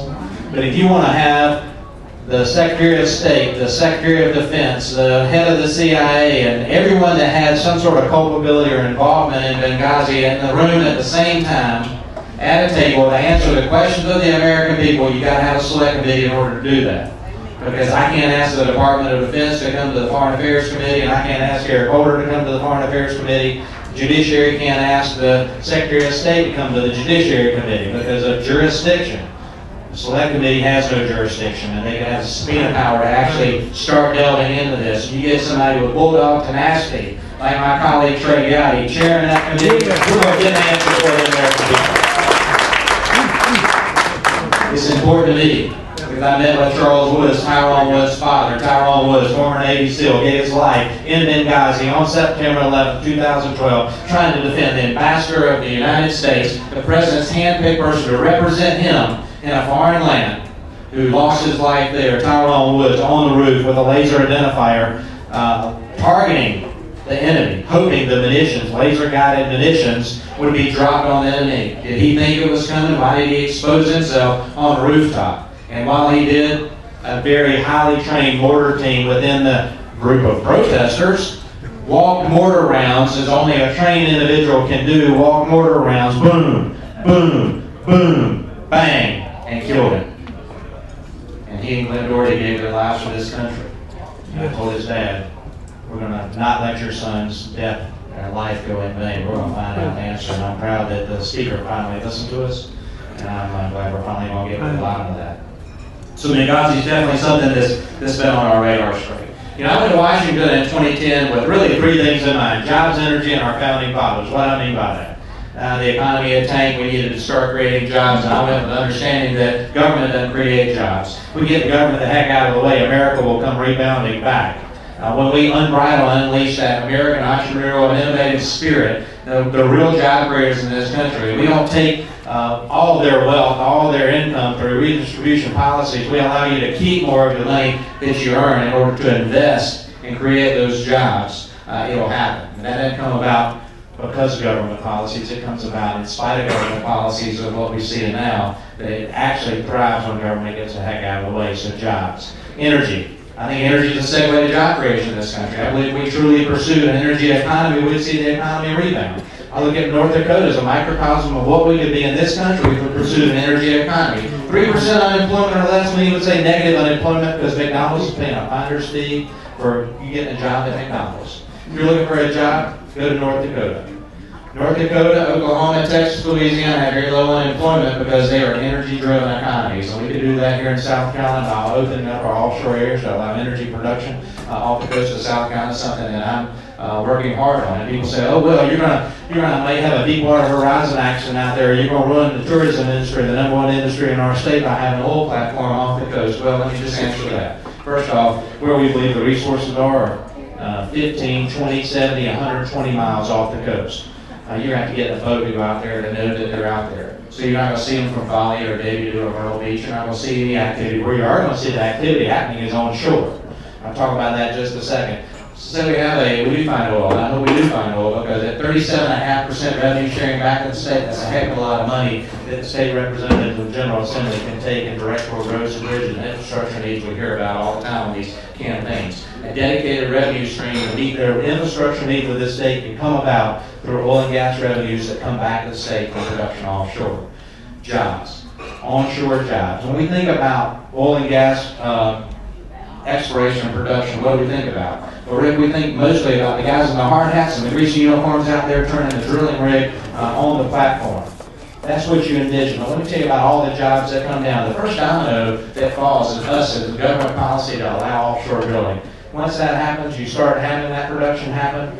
Those platforms don't just run on their own. They run on diesel fuel. They can't run on the oil and gas they're producing that haven't been refined yet. Somebody's got to take the diesel fuel out there so they can run the generators to actually turn the drills and produce oil or gas. They've got sleeping quarters and restaurants and food service. They've got heating and air. Somebody's got to go out there and service the heating and air, take the food, take the drilling money, take the piping and casing and all the other widgets that are used in oil and gas production. And that happens from somebody based onshore in the supply industry or service industry, supply vessels. The pipes have to be welded and fitted. That happens onshore. The pickup trucks that move all that around, they blow engines or need servicing or drop a pipe on the bed, need body repairs. And so those guys are starting this industry. And it goes on because those guys are coming to restaurants like this and they're tipping the waitresses. And Rick, they're going to church and they're tithing. And they're joining the United Way. And they're sponsoring baseball teams because they're small business owners. So the first domino that falls is allowing it to happen. All the other dominoes that fall that provide the jobs in South Carolina are the onshore jobs. And you're going to see a boom in this economy if we truly pursue South Carolina's role in meeting the energy needs of this country. Something I'm very, very passionate about. Founding fathers. Jobs, energy, founding fathers. A third equation. That's limited government, free markets, individual liberties, and understanding that government is not the answer to the problems we face in this country. Founding fathers, returning to limited government. And I struggle all the time when I'm talking to folks who don't understand why, especially in the millennial generation, don't understand why the president can make all decisions unilaterally by himself. Why do we have this infighting in Washington? Why is Congress in the way of what the president wants to do to achieve hope and change? Well, our founding fathers designed a limited government with three branches, legislative, judicial, and executive branch. And it's there for a reason. We didn't want an imperialistic presidency or a king. And the legislative branch has an equal role in government. If we'll get government out of the way and we will return to that sound principle that Thomas Jefferson gave us about a wise and frugal government, which will restrain us from harming one another. What does that mean? That means I'm not going to steal from you, I'm not going to kill you, I'm not going to take your business idea and make money on it. You've got a path to sue me in the court. A wise and frugal government will restrain us from harming one another. Will otherwise leave us free of our pursuits in industry to whatever we want to do, to make a living or create a widget or be innovative. Will allow us to do that. And at the end of the day, we'll not take from the mouths of labor the bread which is earned. That is the sum of good government. We'll not take from the mouths of labor the bread which is earned. That means they're not going to over taxes. We all understand we got to pay a little bit of taxes at the county, state, and federal level for the services that we enjoy and the role of government, defense of the nation. It takes money to defend this great nation. But you shouldn't take all of my wealth. You shouldn't try to redistribute my wealth through takings, through taxation, so that you can give it to somebody else and not contribute to society. That's the role of us individually, and that's the role of the church. That's not the role of the government. The Constitution never mentions that role. So we've got to start returning to that vision of our founding fathers. Jobs, energy, and our founding fathers. You take the first letter of those, it spells J-E-F-F, Jeff, and I believe in Jeff. I honestly do. Some of y'all have been eating too much and a Sunday afternoon. It took a little while, right? So I'm running for re-election to the United States Congress in the 3rd Congressional District. I'm in my 2nd term. It's a challenge. You didn't elect me to be a king for a day. I wish you had. We'd have made a lot of changes in this country, but you didn't. And I work in the parameters of a legislative body of 435 members of Congress. and the United States Senate, 100 members, with a guy that's running the show over there named Harry Reid, who's blocking every stinking piece of legislation that we send over there.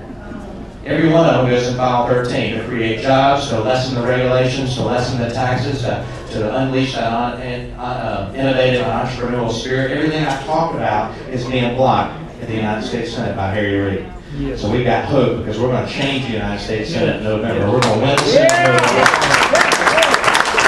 We've got opportunities in Arkansas, North Carolina, and Alaska, and Montana, and now in Colorado, and possibly in New Hampshire, and all these other states. You're seeing very, very good candidates run who understand all the things I've talked about in the Jeff principle of jobs, energy, and our founding fathers, what that means for our country. So I'm energized that we have an opportunity to win. And guess what? It'll be the House, it'll be the Senate, it'll be 2-1 against President Obama, and I like those odds. Because then we can actually move that legislation forward. We can actually send it to the President's desk, and then he has a decision. He either signs it into law, and we've actually moved the ball forward to return to those jobs, energy, and our founding fathers' principles, or he vetoes it. And then America sees the dichotomy. They see the difference between progressive socialist policies that we see coming out of the administration and what true conservative, freedom-loving Republicans actually do and can do for America. And the dichotomy will help us win in 2016, and that's what it's all about. So when I talk about that, let me just say this. We as a Republican Party, people that are conservative, like-minded, we've got to start speaking in different terms. We've got to start talking, not that we're against everything, because look, I'm against every bit of those policies that I'm talking about coming out of the White House. I just think it's bad for the country. I haven't seen a single thing other than open up the area in the Western Gap known as the Transboundary Hydrocarbon Agreement that the Secretary of State signed, and I helped get the implementing language through Congress to open up 1.5 million acres in the Gulf of Mexico as a deal with Mexico. That's about the only thing I can point to that came out of the administration and I can say, you know, they got something right. Other than that, I'm against everything. But we as Republicans have to start talking in different terms. We've got to start talking about what we're for. Well, I'm for jobs, I'm for energy, I'm for our founding fathers, returning to limited government. And I can tell you why limited government means that this economy will expand. But we've got to do it in a way that we can appeal to the millennials who don't have I don't believe, have an understanding what the word growth means. So we've got to talk about in terms of opportunity. We've got to talk about in terms that they're going to get a job. Because I don't believe that, based on what I'm seeing, that they're going to have it better off than their parents have it. And that's our desire for all of our kids, that our kids will have a better life and more opportunity than what we've experienced. Every generation is one of that. And I'm afraid since the Great Depression, we're going to see a generation that doesn't have that. Unless we start inspiring and returning back to the things that we believe in. So we've got to start using different language, and we've got to start talking about things differently. I want a presidential candidate that's going to stand up there and talk about what it means to be an American. I'm proud to be an American, what an American opportunity and the American dream means, and inspire me. Talk about the shining city on the hill, or use some other euphemism that help us understand and help the rest of the world understand American greatness and what it means. When you talk about American exceptionalism, it is different than German, French, or English exceptionalism. It's American, it's unique. Because we have a land of self-government. We have a land of liberty. We have a land that says that all of our powers are derived from our Creator. That we're all created equal. And guess what? We all have the same opportunities in the country, regardless of what color your skin is or your economic background. You're not born into a caste system. You have equal opportunities for education and employment and opportunity to achieve whatever you want. And that person, that next president, can inspire us as a nation on those terms. Will win my vote, and we'll actually start moving this country forward. So thanks for giving me the opportunity to talk with you this afternoon now, and give an opportunity to serve you in Washington, D.C. God bless you, and I'll take a few questions.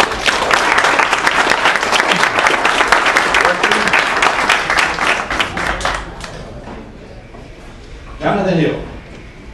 So I'm going to ask a question you're probably sick and tired of hearing about, and that I've never asked anyone about personally.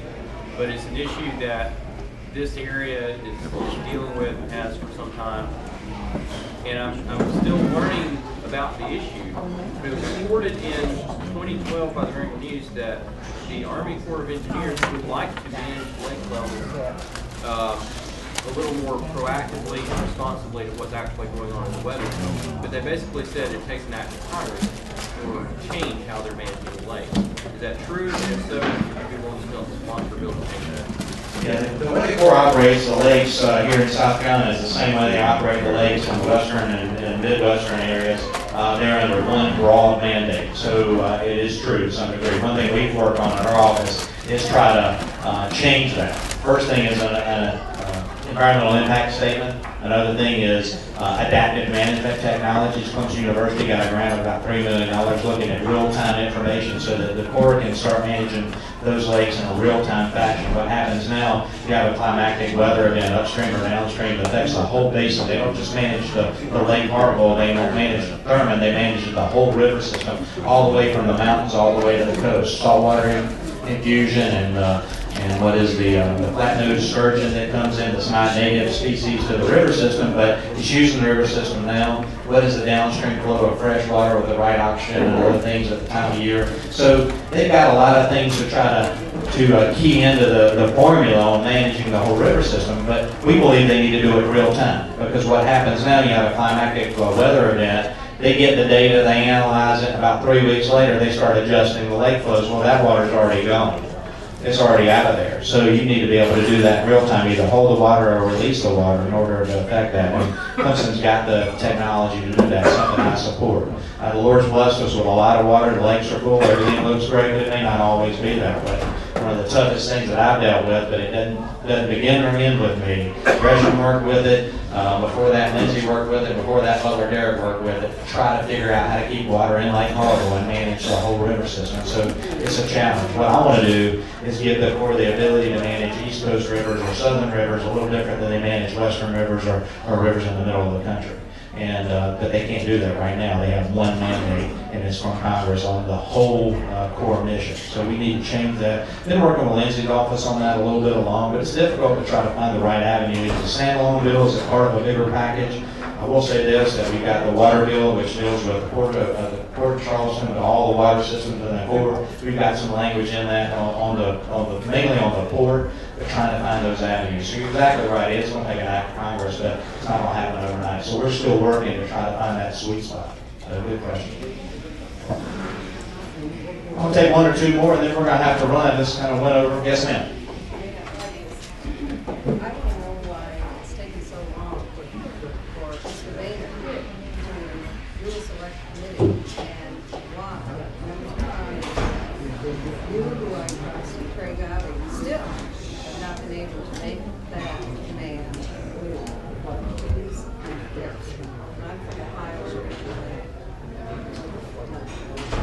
Okay, the question is about Speaker Boehner and the Benghazi Select Committee. I don't disagree with the Speaker necessarily from the get-go when he said he's going to allow the committees that have jurisdiction to actually work the will of the House, because these committees are set up and they actually have responsibility.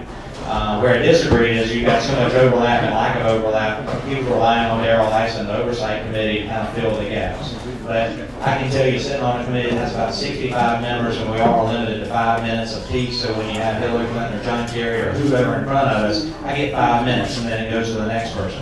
If you remember during the Syria debate, I asked John Kerry a question. I may have only had 3 minutes in that committee hearing, but I asked him a question. I got it under his skin, and so he took a lot of my time. I interrupted him, got another shot in, and then I heard that gavel going down. My time was up.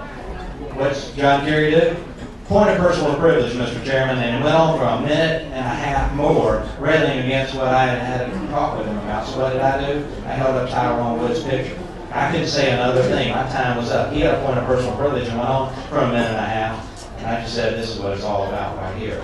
So going back to your question, we asked for the Speaker to do that. I don't know if the Speaker really wanted the committees to work their will, and I think that's the desire, but he also may have known of covert activities going on in Benghazi and wanted to as part of a Super 8, to have to be informed about all covert activities around the world. Was that part of it? Maybe they didn't want to get out what was actually going on in Benghazi. That's one other question. What exactly was going on there? Why was Ambassador Stevens over in Benghazi on September 11th? That day is special. For some reason? Come on, hello? So he was in Benghazi and not in a secure compound in Tripoli when they knew in Benghazi had security issues, and the memos and the memos and the memos and the cables and everything else said we need more security in Benghazi. Why in the world was he over there on that day anyway? Why was he meeting with the Turkish ambassador? He walked outside, said goodbye to the Turkish ambassador about 8 o'clock in the evening. Nothing was going on out there. Went back in, about 2 hours later, there was an attack. Hello, that seems fishy to me. And when you smell something fishy, you start running down and investigating, and I think that's what we're doing. And I applaud the Speaker for doing this. I'll applaud him even more for trading out he's sharing it. It's past time. It's past time. So it's important. So as far as Speaker Boehner goes, you know, I voted for him last time because there was nobody else challenged him. You know, a lot of people just threw their votes away and voted for Mickey Mouse and everybody else, and then, well, maybe he didn't vote for anybody, he just shut up. I get his point, but there wasn't anybody challenging him. And so I didn't have any confirmation from the Lord, but I saw guidance on that to vote any differently. And I'll tell you this, I don't believe, and say on the camera or whatever, I told in the press, I don't believe Speaker Boehner's got the support of our conference right now to be Speaker going forward. That may change between now and December, but as of today, he doesn't have the support. Based on what I've talked to and heard, I mean, it's not an organized, formalized meeting of people going, oh, we need to replace the speaker, we need to do this and that. No, it's hallway banner, it's locker room chatter, it's people at dinner saying, you know, we want new leadership going forward. We've had 4 years of this, and this is where we are, and can we do something different? Should we do something different? How do we move the nation forward? It's locker room chatter. It's an organized effort, but a lot of people are concerned about leadership, about what we have done or not done in the last 3 years or 3.5 years, and what we might be able to do going forward if we win the Senate, how they work together. And is the leadership structure we have now the right one? Or should we have someone else, like Jeff Hensley or Jim Jordan or Trey Gowdy or Jason Jacobs, or, you know, there's a bunch of talent in Washington, I promise you. It won't be me, because I don't have any desire for leadership. I'd rather be like the shark, right under the surface. Okay? So anyway, I can answer one or two more questions, but we'll have to run. So we'll go here and there. Well, you know what I'm going to ask, because I sit in your office and ask it once a year.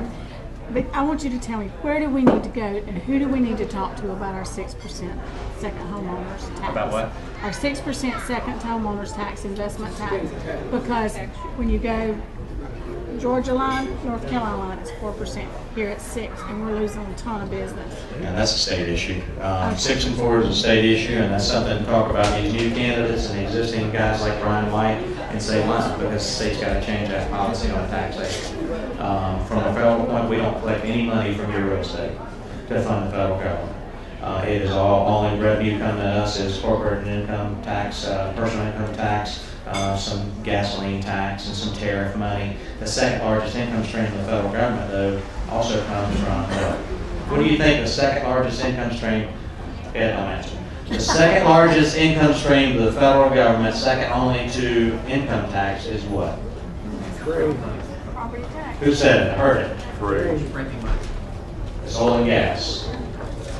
Revenues coming from the leasing of the area on our outer continental shelf or federal land, and revenues that come back to the federal government from those resources being produced. The second largest income stream of the federal government comes from oil and gas. So if we pursue that energy economy, then we're going to see growth. Ed disagrees with me. He's going to say totally wrong, because you're printing more money. A third of the budget is printed. You don't. I don't disagree. I don't disagree with you. It is printing money and the inflation and all that, but QE1, QE2, QE3, but the second largest income stream is oil and gas. Well, the only reason I'd ask you is because when we talk to county council, they tell us to go to the state. We talk to the state, they say it's up to the county.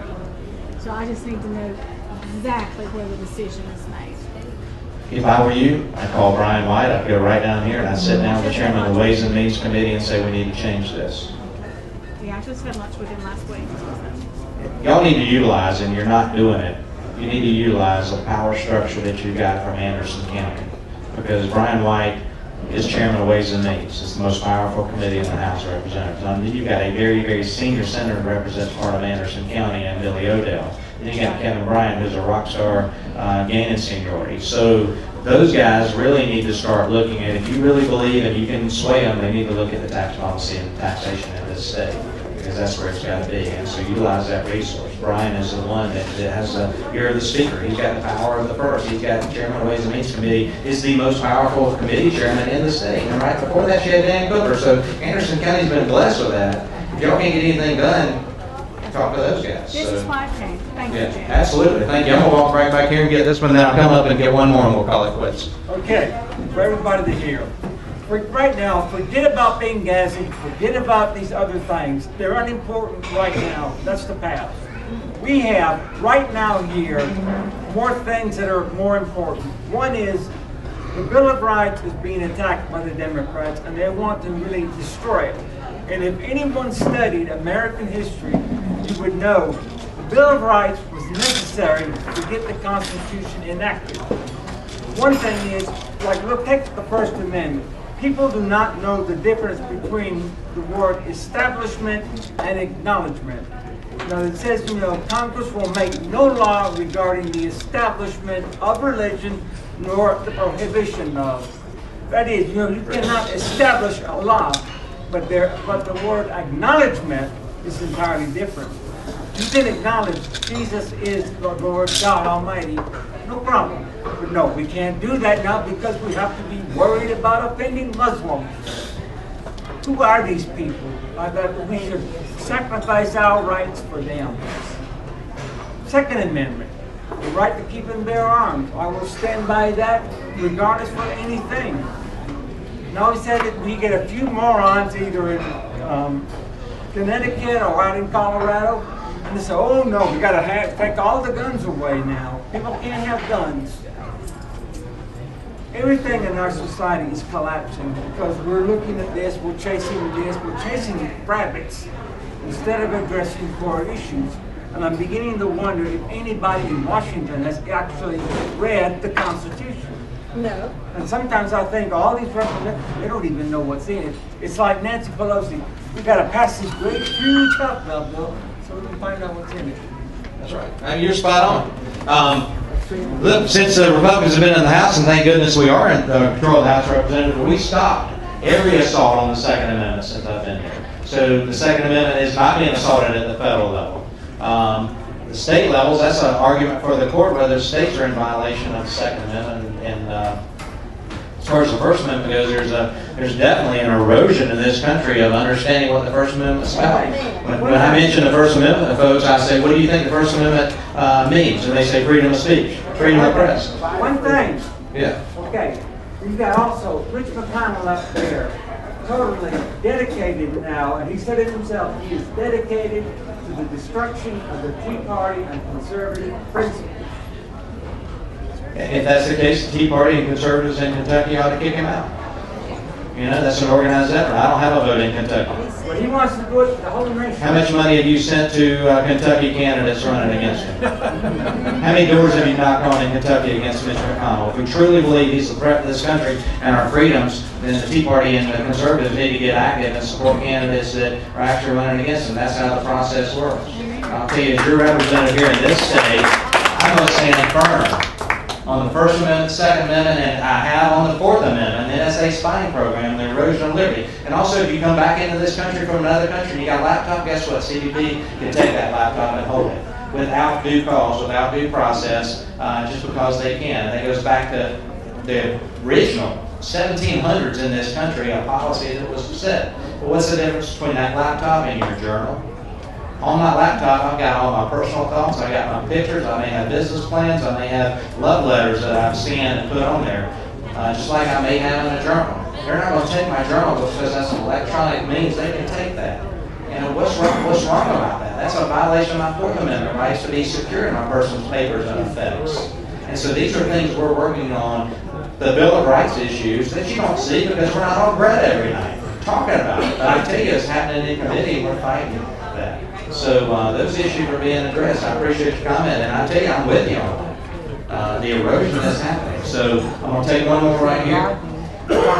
Rodney's got one? Right, I'll come back, Doc. Rodney, go ahead.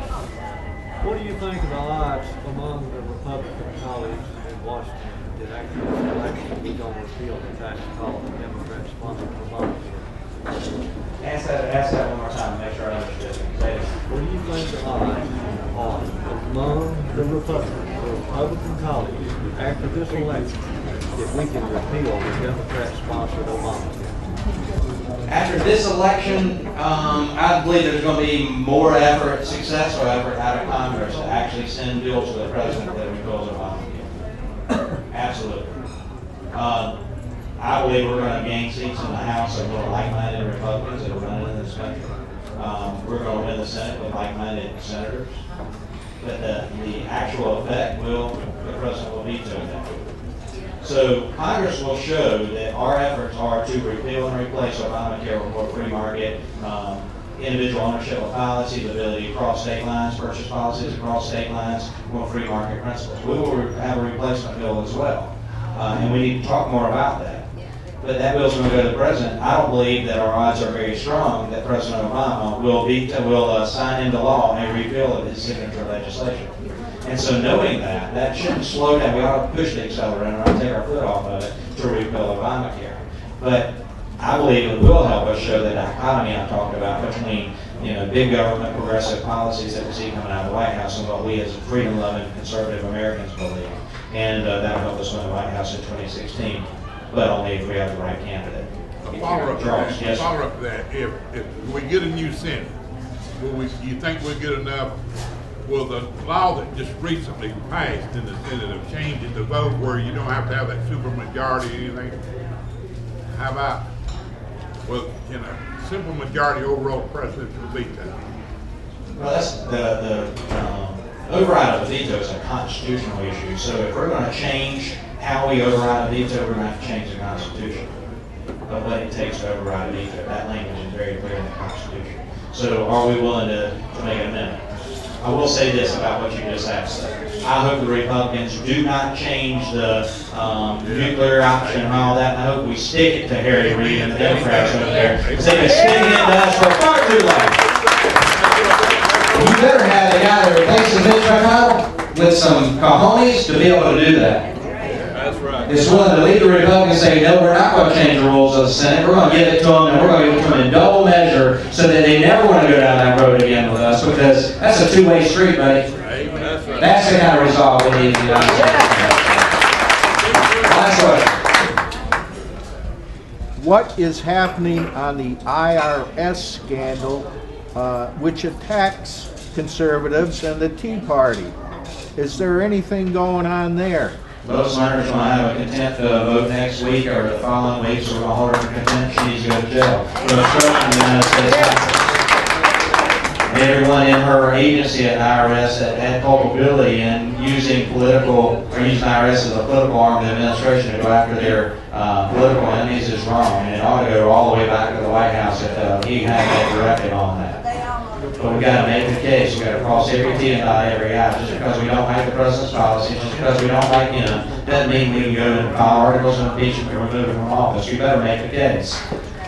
Now, if it's a Republican in office, we wouldn't want the Democrats to be able to do that. So the Constitution, our founding fathers were very wise, very cautious, because he was elected just like I was. And so the removal of anyone ought to go through a systematic method in order to remove from office. And that's what the Constitution gives us power to do, but it also gives us a responsibility as well to act within accordance with the Constitution. So, anyway, Rick, thank you so much. God bless you. God bless y'all. I appreciate that. Congressman Jeff, very fine job on what you did the Senate already.